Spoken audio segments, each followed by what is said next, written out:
আজ চলেছি হুগলি জেলার জাঙ্গিপুর ব্লকের অন্তর্গত পূর্ব গোবিন্দপুর গ্রামে।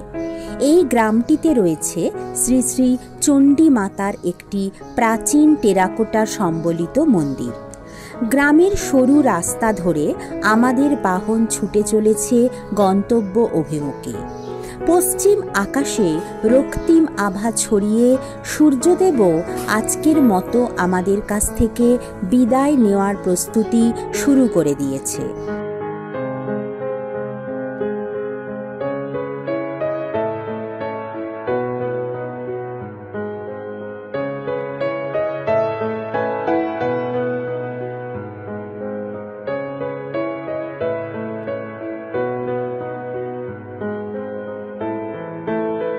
বিস্তীর্ণ ফসলের মাঠ, দূরে গাছের সারি, আর রাস্তার ধারে ছোট ছোট ডোবা, পুকুর, অপূর্ব মনোমুগ্ধকর এমন গ্রামীণ বাংলার দৃশ্য উপভোগ করতে করতে আদুর গায়ে শিশুদের হুটোপুটি দেখতে দেখতে এসে পড়লাম পূর্ব গোবিন্দপুর গ্রামে। শান্ত নিরিবিলি পরিবেশ,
গ্রামের এক প্রান্তে রয়েছে শ্রী শ্রী চণ্ডী মাতার মন্দির।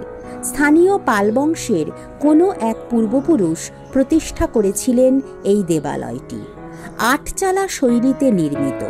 1727 খ্রিস্টাব্দে নির্মিত হয়েছিল এই মন্দির এবং 1929 খ্রিস্টাব্দ এবং 2009 খ্রিস্টাব্দে দুবার মন্দিরটি সংস্কার হয়েছে।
ত্রিখিলান যুক্ত প্রবেশপথ পেরিয়ে একটি ছোট ঢাকা বারান্দা আছে।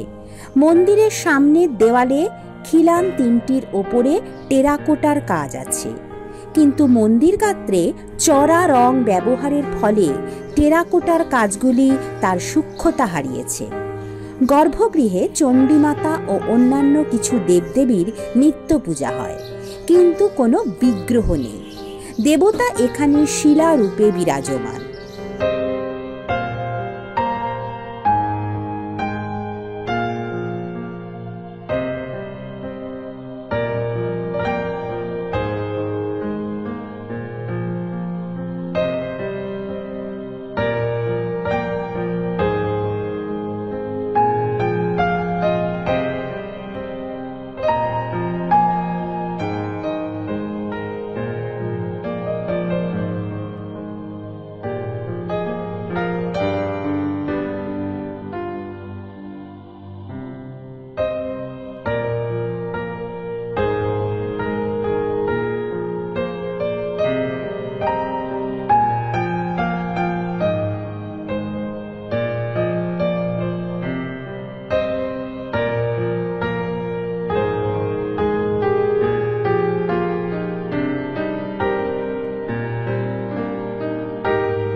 মন্দির দর্শন শেষ হলো, এবার ঘরমুখ পথ ধরলাম।